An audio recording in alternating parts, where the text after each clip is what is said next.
एक बात जहन में आ रही है।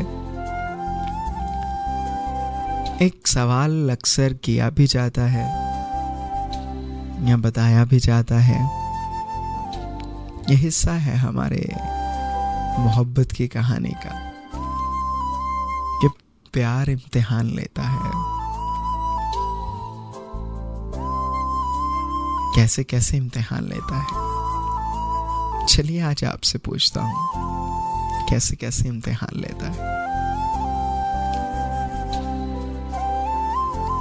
प्यार खुदा की जानिब से अता करदा एक अनमोल तोहफा है जो आपके दिल में होता है, और ये दिल में एक एहसास का वो जज्बा जगा देता है जो कि बहुत मुश्किल से जागता है। और किसी के लिए जाग जाए ये जज्बा तो यकीन जानिए कि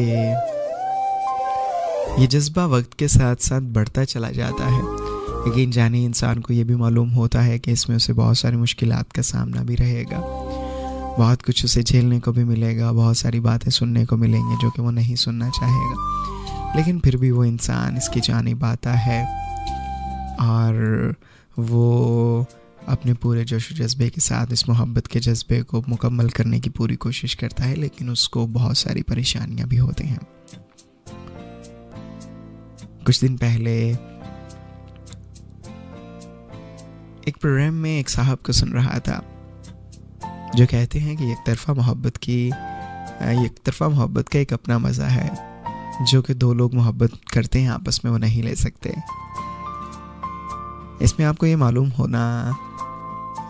होता है आपको कि सामने वाले के लिए पास तो आपके लिए कोई जज्बा नहीं, सो एक ही दर्द है जो आपके पास है, और आप भी इसके अहल हैं और आप भी इसके नाअहल हैं। लेकिन वन साइडेड मोहब्बत है। हाँ, रुदादे मोहब्बत क्या कहिए, कुछ याद रही कुछ भूल गए। तो कहने का ये मकसद है कि अगर आप एक तरफा या अंग्रेजी में कहें तो वन साइडेड मोहब्बत, आज कुछ गला ख़राब है इस वजह से माज़रत भी चाहूँगा आपसे पहले ही, कि इसका एक अपना मज़ा है। आपको पता होता है कि आपने मोहब्बत की हदूदों को यूं तक कैसे जाना है, और आपने अकेले नहीं जाना है। आपको आगे से रुसवाई भी मिल सकती है, आपको आगे से अच्छे अल्फाज भी मिल सकते हैं, या फिर आपको ऐसे तल्ख़ जुमले, ज़ाहिर जुमले भी मिल सकते हैं जो कि अक्सर मिलते भी हैं। और ये तो मेरा जो है वो देखा तजुर्बा भी है, और बहुत सारे लोग कह रहे होंगे कि किया हुआ तजुर्बा भी है। शायद ये जैसे आप कह लें, मुनासिब समझें आप।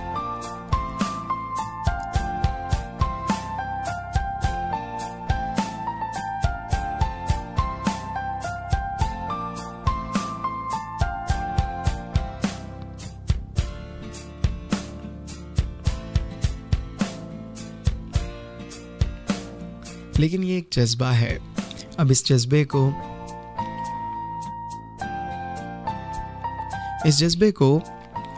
रोंदना नहीं चाहिए, मैं ये समझता हूँ।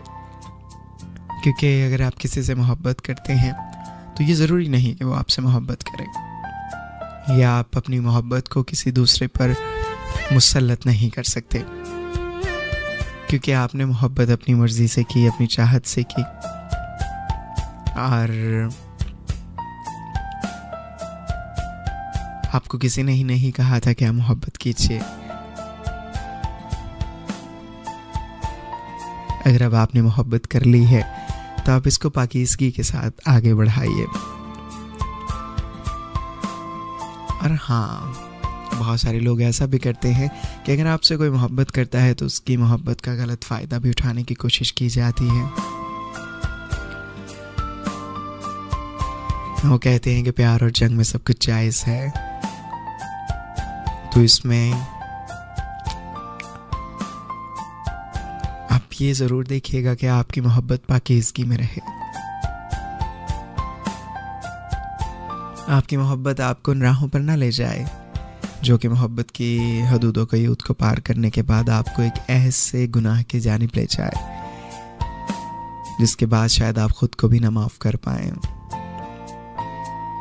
तो ऐसे बहुत सारे जज्बे हैं, ये इंसान सोचता नहीं। चूँकि ये भी कहा जाता है कि मोहब्बत अंधी होती है। मोहब्बत तो अंधी होती है, लेकिन आप तो अंधे नहीं हैं ना। आप तो साहिब अक्ल हैं, आप तो सब जानते हैं। अगर जानने के बावजूद ऐसा करेंगे तो यकीन जानिए फिर अशरफुल मखलूकात का मतलब तो फौत हो गया, वफात पा गया। लेकिन हम ये सोचते नहीं, आज की मोहब्बत वो मोहब्बत नहीं।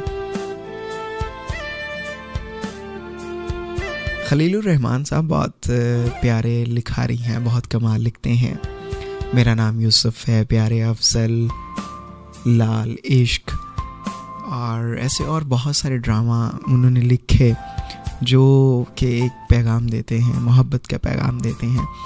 तो उन्होंने कुछ दिन पहले मैंने उनकी एक फ़िल्म लिखी थी कि पंजाब नहीं जाऊंगी। तो हीर के मज़ार का वाक़या आया उसमें।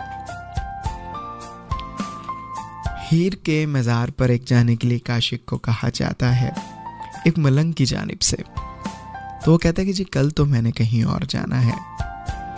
तो उसे कहा जाता है कि तुम फिर प्यार मोहब्बत की क्यों बातें करते हो। प्यार मोहब्बत करने वाले ये नहीं सोचते।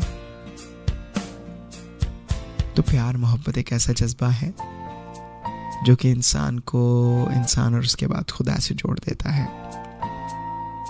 ये दूसरों के लिए रहम है, ये दूसरों के लिए मोहब्बत है। मोहब्बत कीजिए, आपका कोई नहीं रोकता, लेकिन मोहब्बत की हदूदों का यूद में रहकर मोहब्बत कीजिए। मोहब्बत के नाम को पकीज़ा रखिए। अगर आप इस पाकीज़गी से दूर हो गए तो यकीन मानिए वो मोहब्बत नहीं होगी, फिर वो कुछ और बन जाएगी और बनने के बाद वो बहुत जल्द ज़ाइल हो जाएगी। उसका असर ज़ाइल होना शुरू हो जाएगा और आप समझेंगे कि शायद अब मैं नक्कारा हो चुका। शायद मुझको किसी से मोहब्बत नहीं हुई, लेकिन यकीन सबको दिलाता रहा हूं मैं। वाह, ये जॉन का कलाम आज मैंने लाजमी शामिल करना है, बस मुझे याद रह जाए।